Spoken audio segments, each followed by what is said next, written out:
Hello सबैलाई नमस्कार। हामी चाहिँ आज हेटौँडा स्मारक घुम्दैछौँ।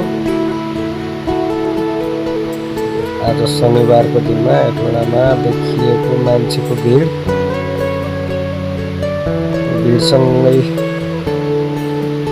फुलहरू, त्यसपछि वरिपरि देखिएका यो दृश्यहरू, यो चाहिँ नयाँ रहेछ अहिले मूर्ति चाहिँ।